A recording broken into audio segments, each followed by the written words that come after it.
You're listening to the Classic Gamers Guild podcast.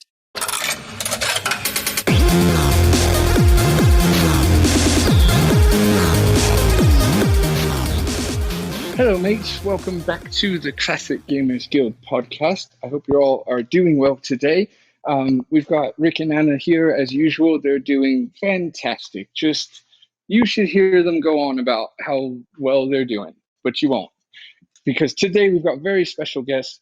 I'm very excited about who's making a really, really cool game. His name is Tom Hardwidge, and he's the creator and developer of Lucy Dreaming. And he's here to talk to us today a little bit about his game and other gaming related things. How are you doing today, Tom? Very good, thank you.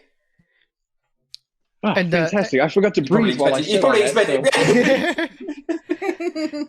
To the listeners at home, you don't need to adjust anything. Paul just sounds really bad right now.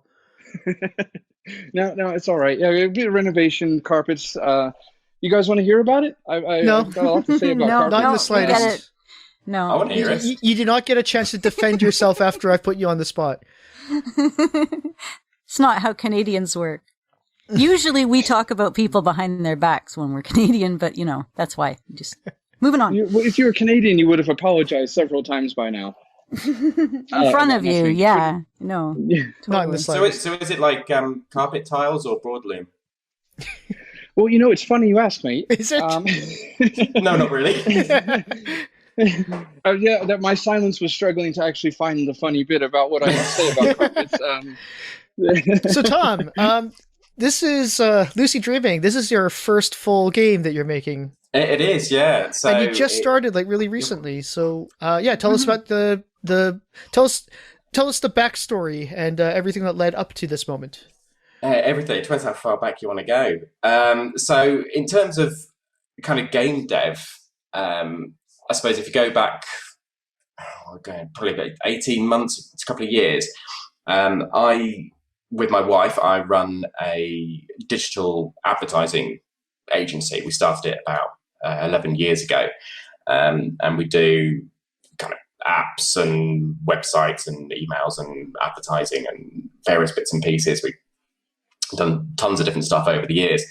And one of our clients, which is a museum based in the UK, they came to us with an idea that they had for a video that they were producing, and they asked us to think of some game ideas that would kind of supplement it and go along with it and help kind of promote this video and kind of make a bit more of the campaign. And we kind of sat in a meeting with them, and they're all kind of sort of similar age to us, and I was thinking of the different ideas. I thought, is it like a puzzle game, or is it like a quiz, or how does it work? And I was sort of jotting down ideas. I thought, wouldn't it be really cool if we did like a pixel point and click adventure like Monkey Island used to be? And they were like, yeah, okay, yeah, let's do that. So I honestly didn't expect that kind of reaction. Yeah, go on, yeah, you go away and do that. Lovely. So essentially, it kind of went away and sort of put together a plan for it. Had no idea kind of how long it needed to be or how involved, and I had no experience of even doing pixel art or building a game or anything. So apart from little puzzle, I've made kind of puzzle games in Flash back when Flash was a thing, and being a kind of more of a web developer and designer as opposed to a game developer, I had no idea that game engines even really existed. I'd kind of heard of Unity, but as far as I was concerned, coming from a web background, it was just it's like another 3D plugin as far as I was concerned. It's like a browser thing. Oh, it kind of, that kind of runs 3D stuff, and it's sort of, there's some games in there or something, but I don't really know. So the idea that there would be a game engine out there that would just do kind of point and click or adventure game stuff, I would never have assumed that something would exist. It does. There are loads of them. They're brilliant. I don't know about that now, but at the time, I thought, wouldn't it be great if I just programmed my own kind of game engine from scratch? So not knowing that that's even what it would be called. So I just essentially thought, well, I've got to build this web-based thing. It's got to work on mobile. It's got to work on desktop. It's got to work in in a kind of browser window. So in kind of JavaScript and HTML and CSS and the kind of various skills and languages that I knew. I built this point and click game engine, really, and built this kind of game, which was called Where's My Cloak? And it was about a guy who, which is what the kind of video was based on. This guy, this merchant who comes to the Roman Baths Museum. That was what the museum we did it for. And he, some guy, while he's in the bath, some guy nicks his cloak, and he has to go and find out who it was, and ends up trying to curse them. And there's a bit of Latin in there, and there's puzzles with Roman coins and money and maths, and so the sort of usual kind of fodder you'd find in point and click adventures. There's dialogue based puzzles, there's fetch quests where you have to go off and find different items and combine them, and there's a bit of time travel in there, and a few kind of cliches. So that was kind of the first sort of foray into adventure game dev. But it wasn't until the kind of the first UK lockdown hit that I kind of had a bit of time on my hands, because a couple of our clients, a few of our clients are museums and tourist attractions in the UK. So when lockdown hit, they immediately kind of pulled their advertising budgets and just said, look, this whatever we were going to do, that's now on hold until we know what's going on. So we had a couple of months where we were sort of still a bit of work coming in, but it was certainly a lot quieter. So I kind of took the opportunity to say, well, I've got this game engine essentially that I built. I can kind of repurpose it. I've got all the dialogue structures, and I've got all the game's user interface and everything there. I can kind of reskin it and create another game for my own personal, fun. And so created another game which was similar length. It's probably probably both about an hour or so gameplay. And that game was called Lockdown, the game, which was actually based on all the things we were experiencing at the time. So homeschooling, having kind of children around whilst trying to do work and trying to do Zoom calls with people, and running out of toilet paper, and trying to work out where to get hand sanitizer from, and things like that. So I had this kind of produced that game, and then sort of thought, well, okay, so this because we're not being paid for this, I need to kind of promote it a bit. So put it out on Twitter, and happened to kind of promote it within a day or two of one of the adventure jams finishing, which I'd never heard of. Which was like a lockdown con, yeah. Yeah. So ended up a couple of Twitch streamers sort of approached me and went, "Oh, was this part of the kind of adventure jam?" I was like, I have literally no idea what adventure jam is. Can you eat it? I don't know. I've never heard of this. So they kind of took me to one side and said, "Okay," on Twitter, like, "Okay, just start from the beginning, like."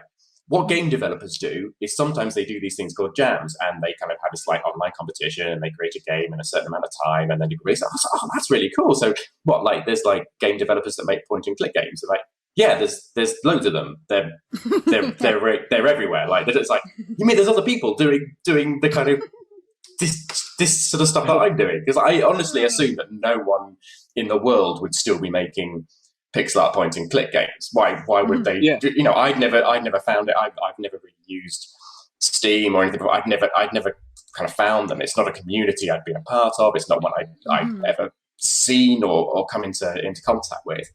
So suddenly had my kind of mind blown, and so decided to kind of think, well, okay, what if I was to do this properly? And by this point, other people have.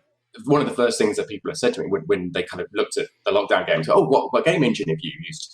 So I was like, okay, so this is a question I know that there is an answer to this, and I'm there going on Google going, what's a game engine? And suddenly finding like there's a few of them out there, and there's Unity and there's Unreal, and then I kind of did a search for point and click game engine, and this one which I'm now using popped up, which is called Visionaire Studio. So I kind of thought, oh, brilliant, they got a trial version of that you can downloaded that, had a bit of a play with it, and very quickly realized that the way that game engine is structured is or was very, very similar into how I built mine in the first place. So I was able to kind of translate. It's not in terms of technically, it's so many light years more advanced than what I produced. I'm not claiming to have produced anything close to what I was technically, but in terms of literally the way things are broken down into scenes, characters, objects, items, the hotspots, wayfinding systems, that sort of thing. It was all very much exactly how I'd kind of approached it in my thing. So I was able to kind of come up with an idea for a game and very easy, like just sort of testing it out and very quickly translate what I'd already learned into that. So I'm really aware that you asked me a question and I just haven't shut up for like 10 minutes. Do you want me to carry on going? Do you want me to... Yeah, please. This. I love the progression going right through, and now you're hitting on the current game, which opens it up. So I think we can just go right from where we left off. Okay. I'll take it.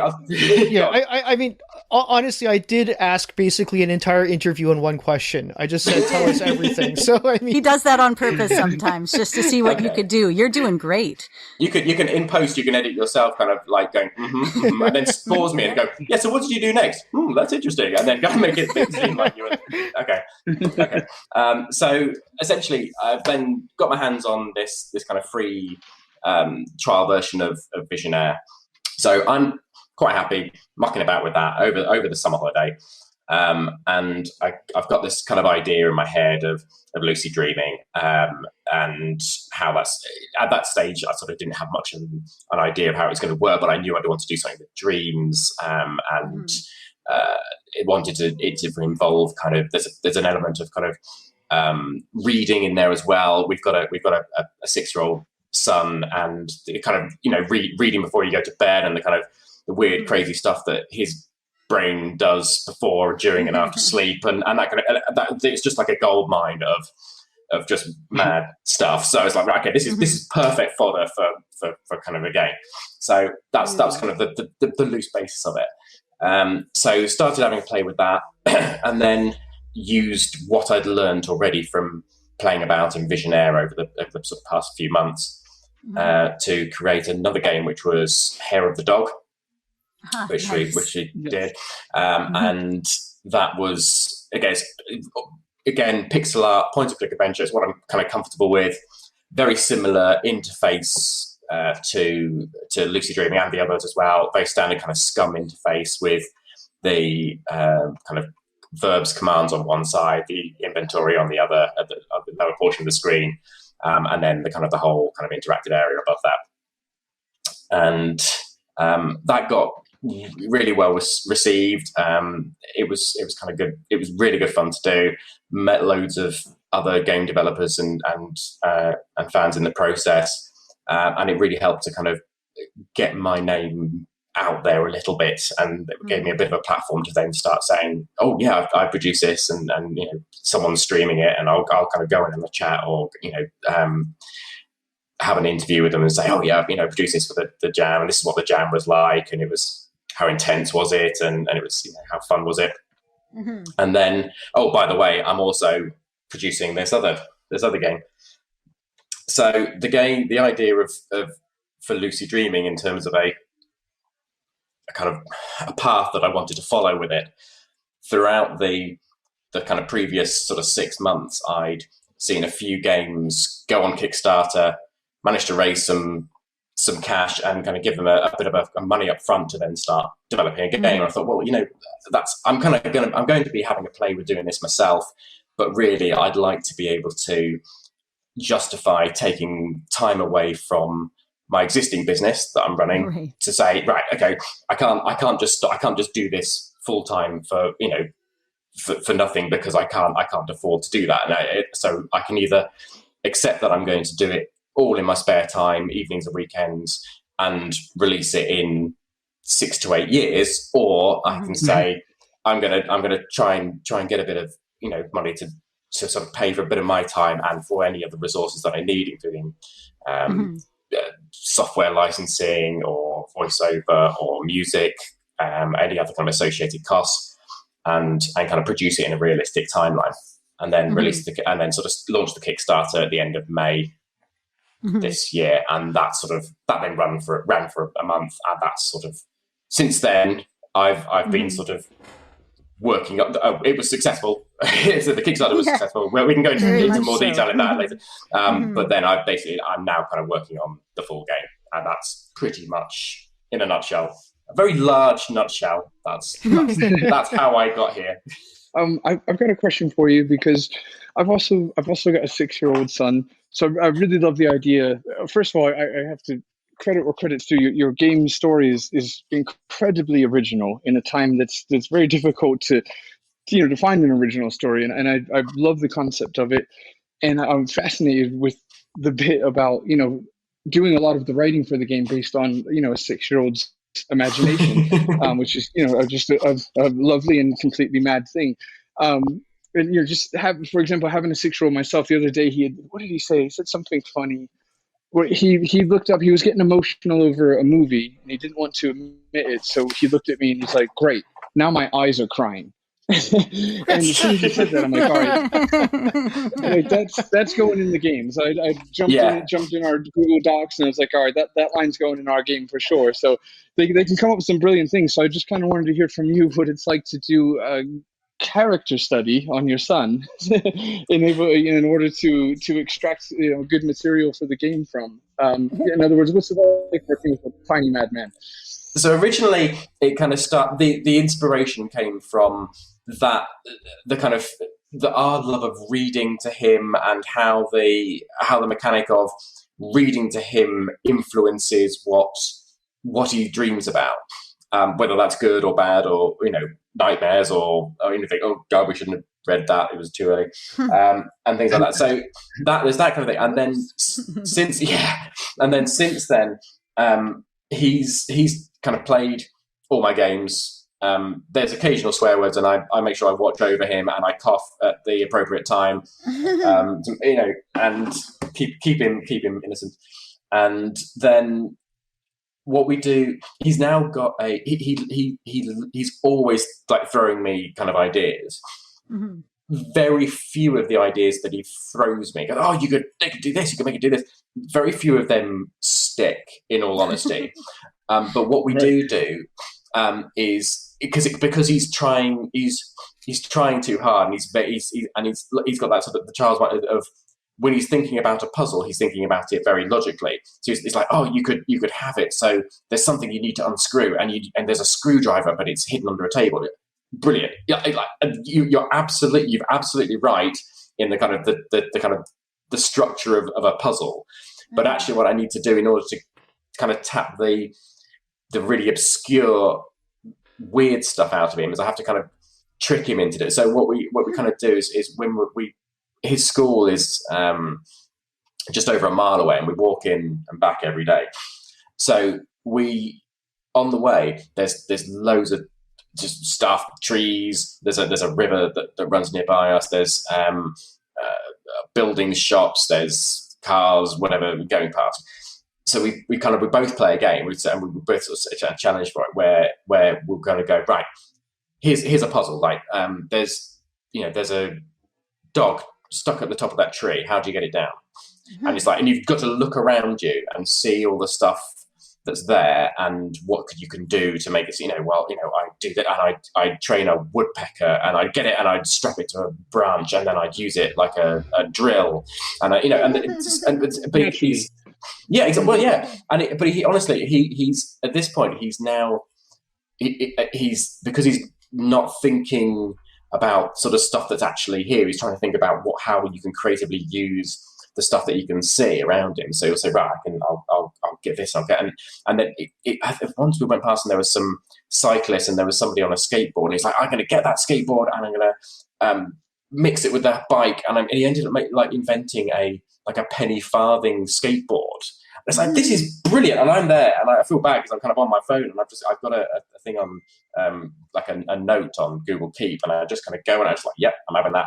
I'm just writing all this down as we're going along, and I've just got this enormous list. So I've got my basic rough sort of narrative structure that I've got, and then I've got this huge list of other stuff that's come from various sources that is just a huge brain dump of just cool stuff, funny stuff, might be rubbish, might be brilliant, might be, and I can just go, right, I've got an area here where I just need a bit more of something. What can I throw at it? You know, and it just it's great sort of inspiration of just kind of random stuff. It might be retro stuff. It might be game ideas, just sort of techniques. It would be nice if there was a puzzle that was all about, you know, music, or there was a puzzle that's all about eating, or there was a puzzle, you know, and try and think of these, you know, there might be kind of ideas that I've just sort of had as I'm going along, or they might be just a funny thing that someone said, like, you know what, I need, or just funny kind of like British turns of phrase that I've just kind of go, oh God, I've completely forgotten about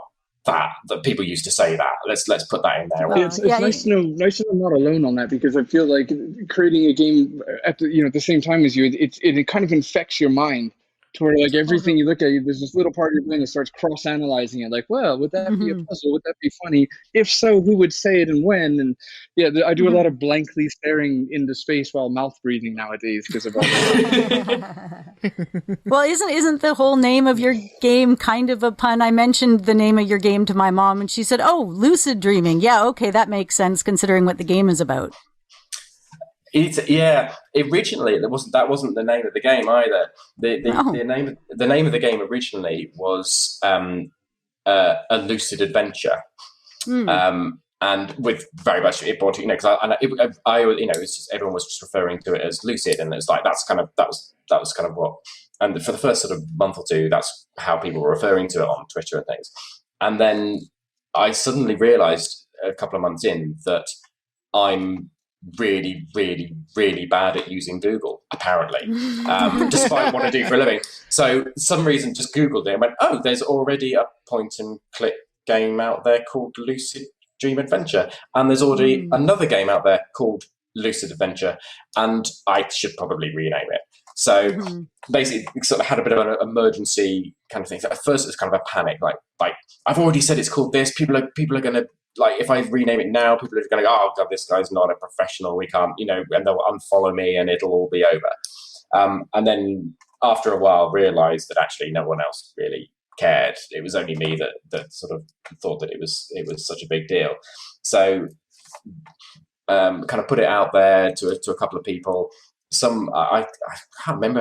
It was a conversation on Twitter I was having. Then someone else kind of weighed in and sent me a message saying, "I hope you don't mind me kind of saying, but I was thinking of this and I was thinking of that." Ended up kind of chatting with them, and I pitched Lucy Dreams, I think, and then they said that I think Lucy Dreaming would be better. Because I was thinking Lucy, because I'd already the main character was already called Lucy, because Lucy, and I already had that kind of pun going in the back of my head, and then there was a couple of people sort of saying, well, dreaming, what, we know which one, and decided to go with Lucy Dreaming. Just kind of quickly rebranded it, renamed the. I mean, I've still got the Twitter account for Lucid Adventure, because I was kind of set it as like a forwarding account for, you know, I had to quickly rename it and re-register it, and then have it so that anyone who if I, because there would have been tweets and articles and things about a Lucid Adventure, and making sure that anyone who arrived on that Twitter account, it had like a little picture of the avatar with a cross through it, and just said, no, this is now, go over here, and kind of linking through to that. So I might have deleted the account now. It's been that long. I think it seemed safe to do so. But that was trying to mitigate it a bit. I'd already had the domain name at lucidadventure.com, so then had to kind of rename another, you know, buy another domain name, move the website over, migrate everything over to that, and that's so yeah. So it was a bit of a kind of, oh no. And I mean, there is a comic book series out there, which I think started in kind of 2015 or maybe a bit earlier, called Lucy Dreaming as well. Again, my appalling Googling skills failed to pick this up, even though I've literally, it's like, I'm so hiding this, like, right, I've got to come up with a name that I make sure no one's got, and I just didn't find it. Whether I was just doing a search for Lucy Dreaming game, or maybe I was just searching on Steam and the App Store and things like that, and I just didn't come across it, but I didn't. So I'm hoping they're not too bothered by it. But anyway, so that's kind of how I got to the name anyway.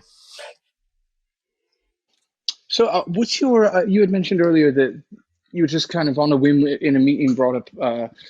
Why don't we make a point and click game? You know, kind of like Monkey Island, etc. And I know it's been a while for you, but what's your origins with adventure games? Why was your knee jerk reaction to do a point and click? I assume there's good memories and nostalgia associated behind it. But yeah, I'm just curious what games you might have played growing up that may or may not have inspired lucid dreaming, etc.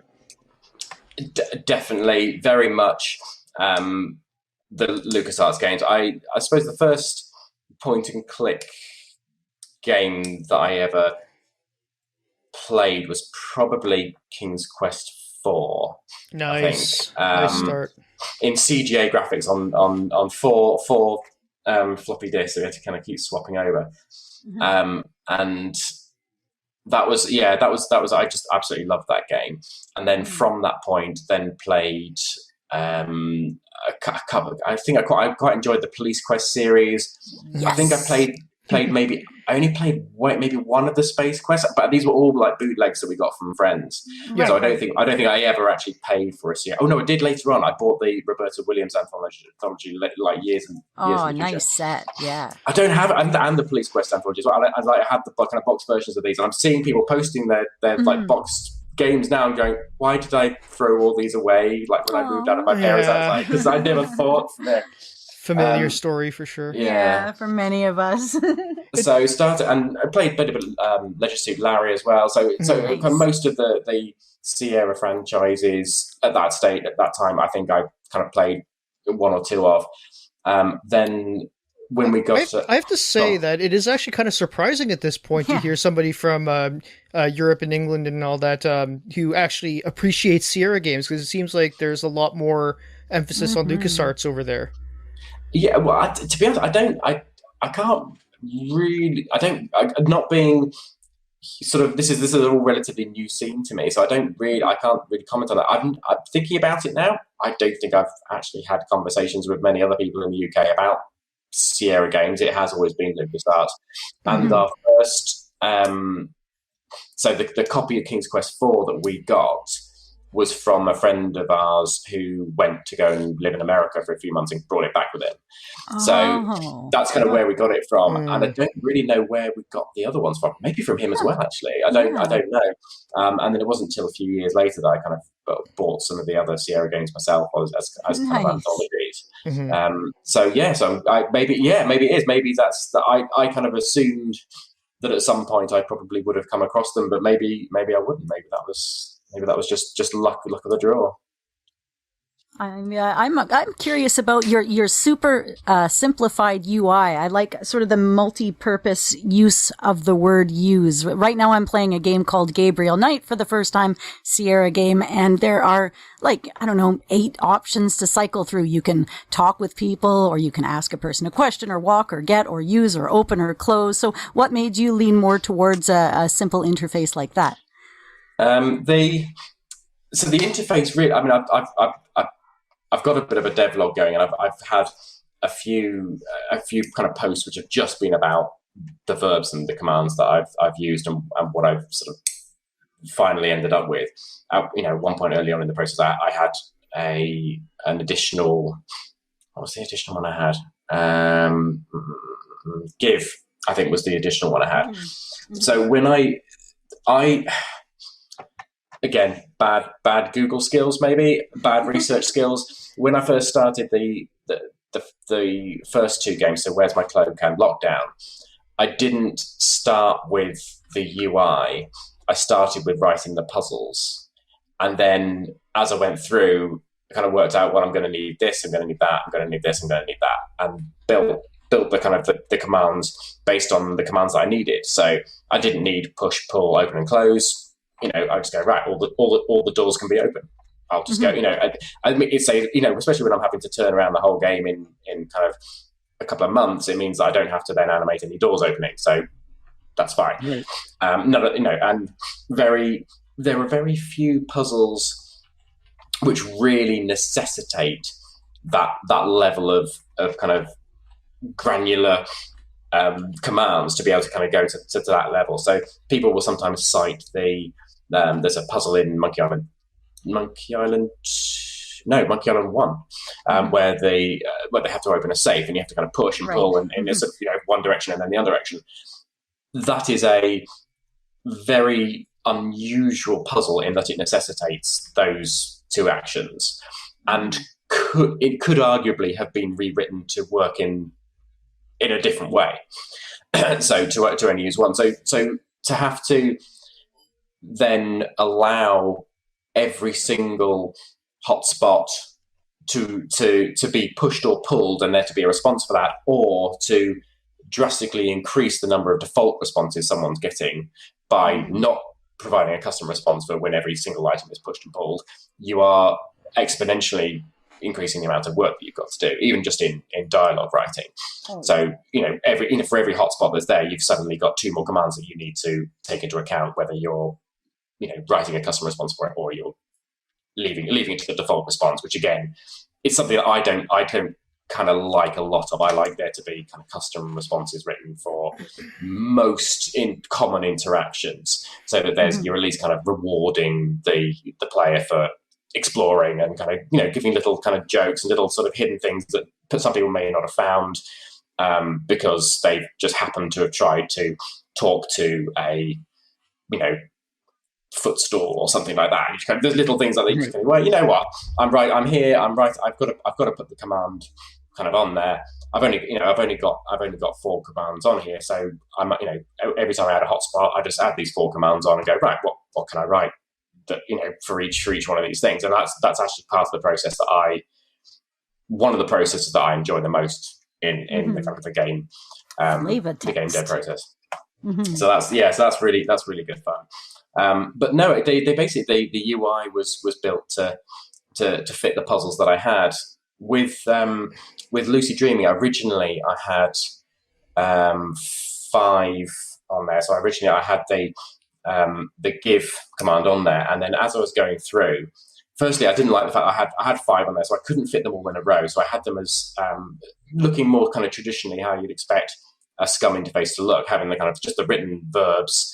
Had three across the top and then 2 underneath. So you had this kind of ugly space. It didn't look nice that it had this kind of uneven kind of rows on it. But also, every time I was adding a command to use like an item or something, because you can only use give on the inventory items, because you can't give something that's already in the scene to somebody else unless you've already picked it up first. You can, I suppose, in theory, you could do that, but it's not a very intuitive way of working. Because the character could feasibly have picked it up themselves. So it's every time I was doing give, I was then going use. What would I do with use? Well, really, if I'm doing use that with character, I wanted to give it to them. So because there is a subtle difference in give hammer to toddler and use hammer with toddler. They are subtle differences, but they are important differences in real life. But in terms of adventure games, I think you get for the 2 or 3 occasions where you might want to write a custom response, like I really don't want to do that, or whatever it is you want to do. Generally speaking, every time I was adding a give command, I was saying, well, the use and the give were exactly the same, and so I'd increased my amount of work, and I hadn't added anything extra, and so all you get is the first time someone goes to give an item to a character, they kind of go, and there's like a fraction, like a half a second. This is just from watching people play. There's kind of a half a second pause where they go, looking for give, can't find give, must be used, and that's it. And then they've got it. And for the rest of the game, that's how they know how to do it. It's use with done. And as soon as the first item has been used or given with that character, that's it. They know what they're doing. So it saved me space. It also meant I was then able to get 4 verbs in a row, which is much neater. I was able to illustrate them, make them look a lot nicer. They make them a lot bigger as well. So on mobile devices, on smaller screens, you've only got 4 things to use, and you just go bonk and just click them. They're much easier, much more kind of sort of touch device friendly. Yeah, I tried the demo on my tablet and on my phone just for fun to give it a try instead of just being on the computer. I liked that it was available on all the different mediums. So it transferred really, really well to the touch screen. Well done. I say, yeah, I mean, from a scum interface like that, which is it's literally point and click. Although I've enabled things like the mouse wheel and some hotkeys in there for people who want to kind of play it a bit quick on a desktop.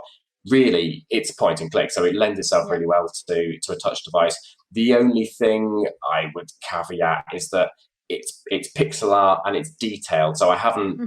There is a lot of stuff in a lot of the scenes that you can interact with. There's a lot of stuff you don't need to interact with as well in order to progress the game. But there's a lot of stuff in there. So I can imagine if you're on a particularly small device, like an old iPhone or something like that, you are. It's possible. It's technically possible to get the smaller hotspots. I have checked the smallest hotspots on there. They're on the smallest device that I have, which is an iPhone 5. It is technically possible. It's not necessarily always the most comfortable thing, but I mean, it's like picking up specks of dust in Thimbleweed Park. It's there are you can only do so much. So that's the only thing I say is although it will technically work on a phone, it's like with any kind of detailed game like that. It's not going to be 100% comfortable. It's not going to be as comfortable as it is playing on a tablet. Right. But it is. I'd say on a tablet, it works as well as it does on a desktop. I think it works. No, I totally gave up. Nice thing. I totally gave up playing it on my calculator watch. I'm sorry. It's just the screen was way too small. I couldn't click on anything. I no, back to the Nokia 3210 is like, this is rubbish. Nice. Yeah, no, it's delightful on a tablet. I was playing around with Hair of the Dog a couple of nights ago on an iPad. Yeah, it's almost peak adventure game on the tablet when it's done right, like it is with yours. It's really nice. I was wondering, mate, as far as the behind the scenes and everything, are you doing all of the writing, all of the programming, and final piece of that is the art? I'm curious, are you doing the art, or where's that come from? Yeah, so I'm doing all of it, really. There are some bits and pieces. So in terms of the narrative design, so that I'm working with my wife Emma on that as well, who also is the voice of Lucy. So we're used to collaborating creatively. So and in our regular job, I mean, I'm a designer and a dev as well. So that kind of, and we've always kind of done concepts and sort of strategy work together. So in terms of the overarching story design and that sort of thing, that's something we're very much kind of collaborating on. In terms of actually writing the crappy jokes and that sort of thing, that's kind of my domain. So and the whole thing kind of happens in tandem as well. So I'd like to say disorganized, no, organic. It's an organic process of kind of dev. So I am able to change my mind whenever I want as well. So if I come up to something and go, this puzzle's not, it could be a bit better, I don't have to kind of go back to the beginning, rewrite a load of stuff, present everything to the artist, present everything to the devs or whatever, and kind of get everyone sort of to back up and change it. I can literally go, right, well, I'll open up Photoshop and I'll draw myself a water pistol or whatever, a banana, whatever I want, and then I'll insert that in, and I can test it and do it, and I can do that within half an hour, and see if it works and try it out, and if it does, it goes in. If it doesn't, it doesn't. So I'm able to kind of build it a lot as I go along. So I've like I said, I've got these kind of the basic skeleton of the story and the narrative I'm going through, but a lot of it I leave up to how I kind of feel at the time. And if I'm building a scene and I go, oh, it's a shame I've built this kind of whole chest of drawers there, and I've only used 2 of the drawers. What can I put in the other one? Or I wonder what's behind there. Or I wonder, and I can, wouldn't it be cool if there was like a spider up in the corner and you could just do something with it, or and just I can just kind of, I'm free to do that. Because I've got kind of complete dominion over every single aspect of the game. I can kind of add stuff and delete stuff and change stuff around whenever I want. Right. Yeah, that's really lovely. I know a lot of people listening will likely be just immediately interested in your game if they hadn't heard of it, and if they had, then just even more interested, because a lot of our listeners coming from Sierra backgrounds, and I know just myself personally and how we're approaching the game that we're doing. You have the same emphasis on the important things to me, and again, a lot of our listeners, which is, an abundance of flavor text, and just the way you describe, sitting down and being like, well, there could be something fun in that drawer. Like, why not? It strikes all the right chords for me, because that's exactly what I love about adventure games is as you worded it earlier, be rewarding the player for exploring. And there's nothing better than that. I absolutely love that with your game. So to be honest, I got a bit frustrated when I tried to use gasoline on the fire and died, and that kind of brought back some kind of painful Sierra memories for me. But I haven't really enjoyed trying to stick chalk in an electric socket and just say just kind of various different things and just sort of seeing what the kind of different custom kind of responses are on that. And that's for me, that's why I love point and click games. I don't just want to rattle through them and kind of go, right, get a walk through and go click on this and this and this and just kind of chalk it up as like, it's another game I've completed. I want to be a part of the atmosphere. I want to sort of have a relationship with the developer in terms of, you feel like you discover these little jokes that are just for you in there, because right. most people haven't found them, or you do something that's a little bit weird and you go, oh, the developer thought that as well, and you kind of go, there's a little that I think you feel like you've made a connection. It's always been one of the most sort of rewarding parts of playing these kind of games for me. Mm-hmm. Well, you've made a point of saying that you include Easter eggs. That's really cool. I mean, nods to other things that you like specifically, or? Oh, what go and is this the Easter egg versus references debate that I'm getting a part of now? Come on in. I would say the Easter eggs are the Easter eggs and the references are, although they can cross over to a degree, they are separate things. So in the demo there are quite a lot of pop culture references. There's a lot of meta humor, and there's quite a lot of fourth wall breaking. I hammed it up a lot for the demo. And it's not, the whole game is not going to be that level of like constant winking at the camera. It's like no, it's like that can get very tired very quickly. So although it's a bit of fun for the demo, there will be occasional ones in there. So it is sort of slightly more surprising when it happens, but it's not going to be to the same degree that it is in the demo. There are, in terms of pop culture references and things like that, there will be some in there. There are, I don't want to overdo the adventure game and LucasArts references too much. The kind of the main starting point in the game is her bedroom, and there's quite a bit of stuff in there under this kind of guise that she likes kind of old kind of 90s antiques, and that's the kind of the excuse for it. I'm not planning to have lots of kind of references throughout the game that are all going to be kind of mentioning monkeys and islands and things like that.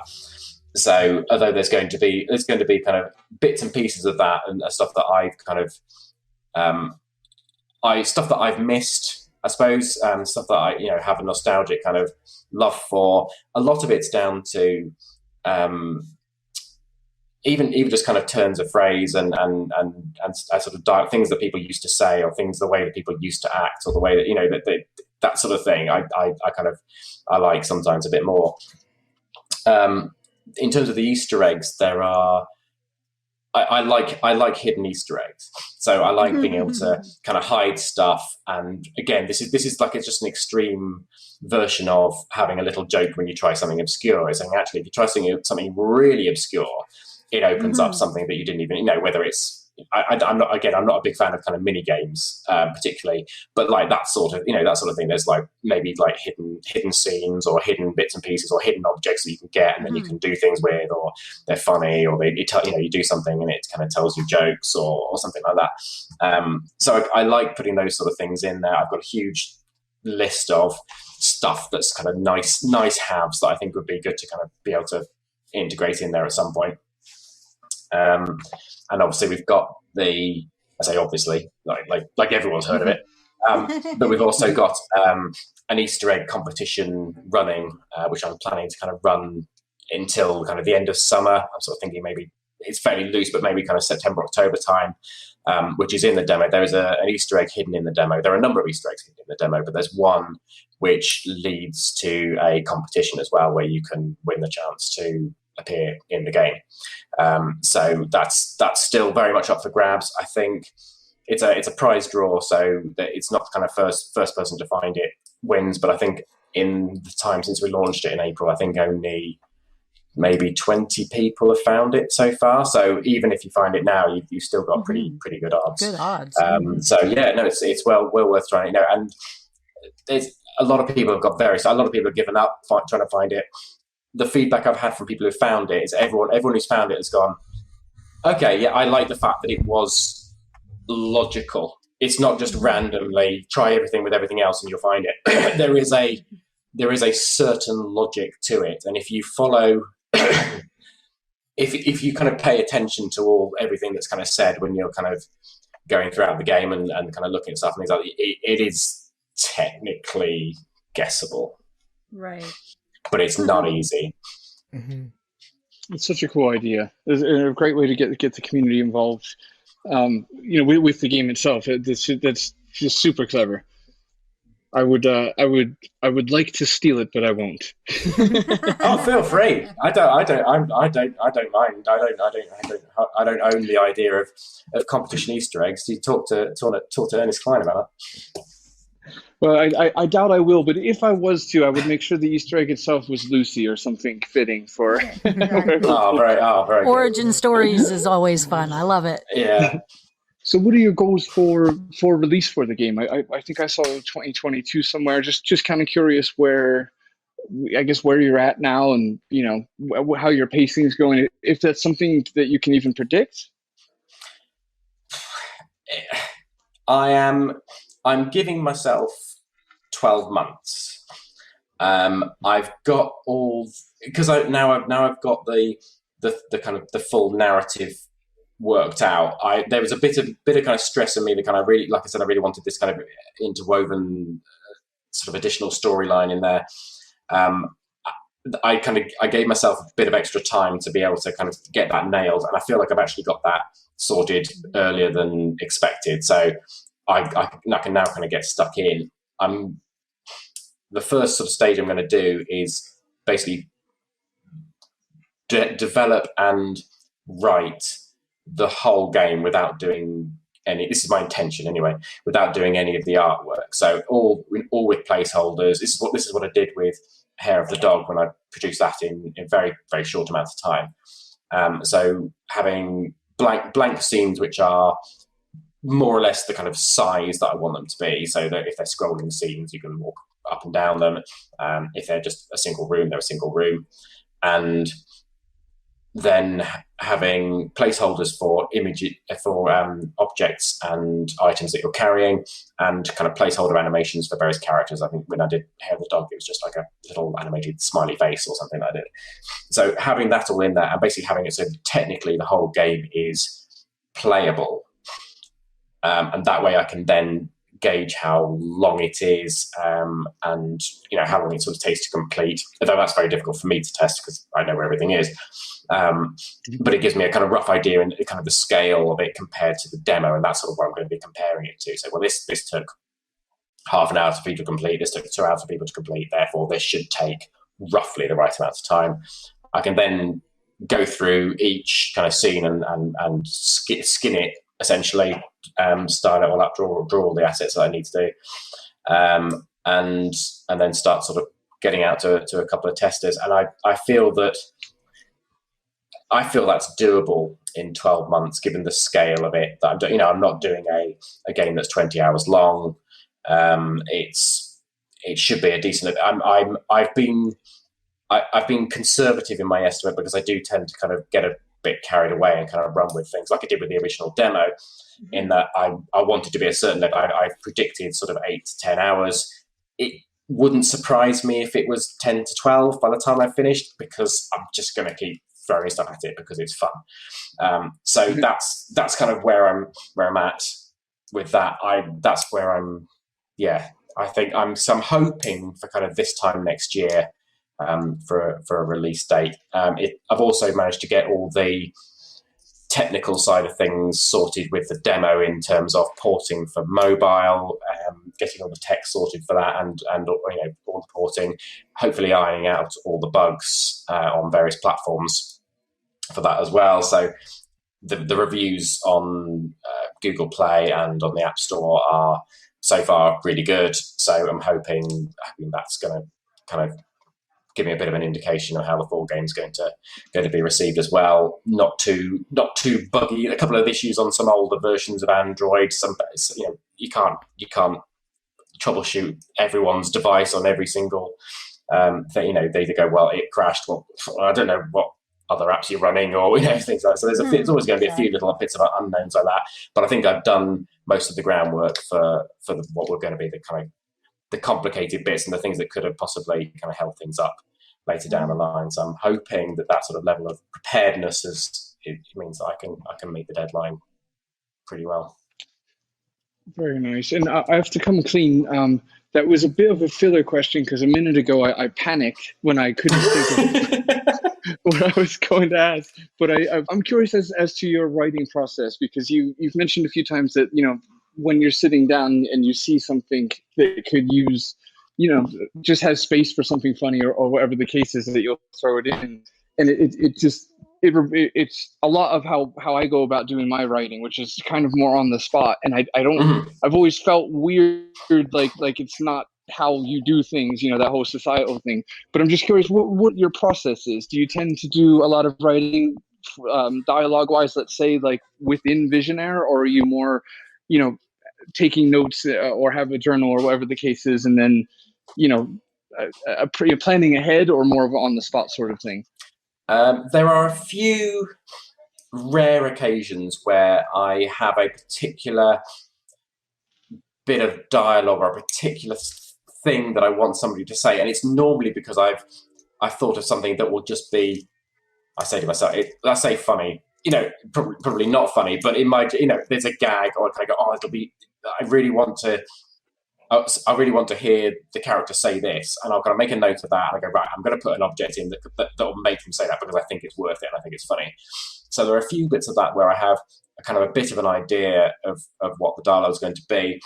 In terms of the wider narrative and the puzzle design, as I go through, I've tried using a few kind of game planning tools for kind of mapping it out, and for me the best way that fits my brain for writing it is writing the game as if it were like a piece of prose. So I will go through and I will write the stories like, then Lucy does this, and then she at this point Thingy walks in and says this in a slightly surprising way, and I literally write it as if it's not like a novel. You couldn't publish it, but it's written as a narrative story. It's not written like a script or anything. It's there will occasionally be notes in there, like I'll put it like a thing in bold that just says don't forget the something, or at this point it is now obvious that the player knows this, or and I haven't written the full dialogue, but it's like I need to get the fact that at this key stage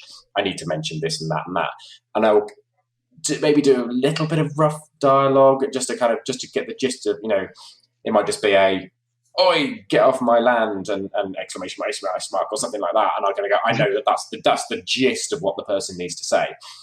Right. Then all of the rest of it is all written in situ.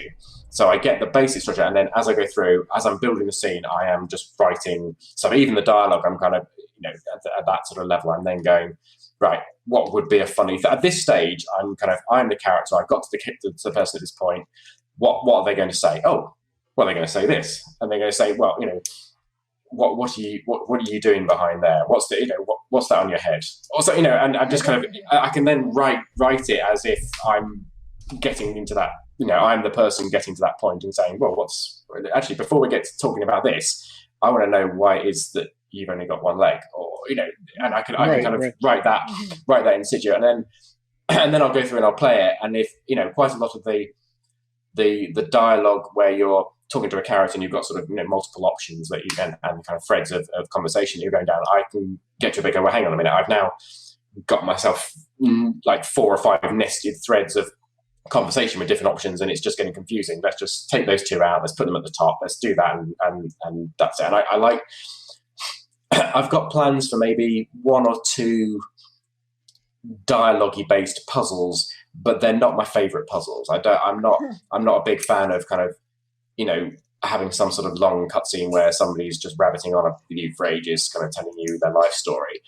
I'd rather tell that in 3 or 4 separate chunks whilst talking about something else, so that you get the gist of what the character, you get all the important information, and you get a feel for who they are and the kind of character they are, without them having to say, the reason I'm so grumpy is because when I was little, my cat died, or something. Oh, right, okay, that's brilliant. But actually, you could have told me that with something visual, or you could have told me something, that in a different way. So I don't, in terms of dialogue, there's not a, it's none of it's going to be. I always like to try and get it in like 1 line, and if I can't get it, if I have to sort of do it in kind of 2 or 3 lines, I'd like to keep them as short as possible. Yeah, no, I appreciate you explaining the process. Hopefully the listeners find it interesting, just to know what it's like to write a game. And then for me, selfishly or personally, it's quite validating to know that it's other people go about it that way. And like you said, we'll find out soon. We'll find out together, I guess. I think I felt a connection to your game just because we've kind of started at the same point and have a similar ETA, and I feel like two pregnant women. That's a horrible metaphor. I'm sorry, I didn't mean to call you a pregnant woman. I dragged you into that. It was irresponsible. But no, it's it's kind of neat. In other words, I know what you mean. We'll both go to. I can't stop saying it grossly. Yeah, no, exactly. We'll go to like game developer baby yoga next year. Yeah. Exactly. All right, I guess we're gonna have to start wrapping up. Unfortunately, I've had a really good time talking to you, Tom. If you don't mind, let the listeners know. You just do all the pitches, say all the things. Where should they go? What should they do? How do they click? Cool. Maybe So the demo is available on Steam at the moment, so you can go and play that and wishlist it. That's available on Windows and Linux on Steam. If you want to play it DRM free, or if you want to play it for Mac OS instead, then it's also on Itch and on Game Jolt as well.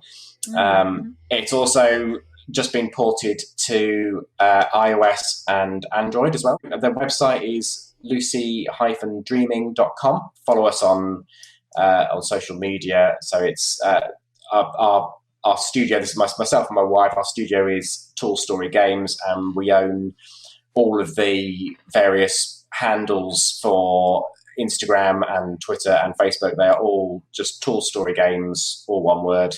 Come and say hi. I'm always quite happy to have a chat on mainly Twitter, I suppose, is probably where I'm found residing most of the time, but on any of the channels, just yeah. All right, brilliant, absolutely brilliant. And I'll just kind of second all of that by saying to the listeners, definitely wishlist it. And if you happen to grab it on iOS or from Android, leave it a nice review. Those things really help out a lot. Yeah, right. Definitely. give him a bloody follow. I'll just even if you have no interest, just click a button for us. That's all. It helps out a lot. So. And I guess that's it. So we're a community. We're also a page. You can find us on Facebook, Classic Gamers Guild. You can find us on Instagram and Twitter at CGG Podcast. Do us a tweet if you want to. You can send us an email, mail@classicgamersguild.com. Huge thank you to all of our Patreons. We really, really appreciate and love you guys. Thank you so much. And an extra special thanks to those in said tier, which will be Una and Gus, Jean-Francois Paget, Jay Holmes, Mark Fillion. Go ahead over to Steam while you're there. Wishlisting Lucy Dreaming, wishlist Chinatown Detective Agency that's coming out soon. Mark would sure appreciate it. And that's I said all the things I'm supposed to say. So thank you guys for listening. Thank you, Tom, for being here, and don't do a murder.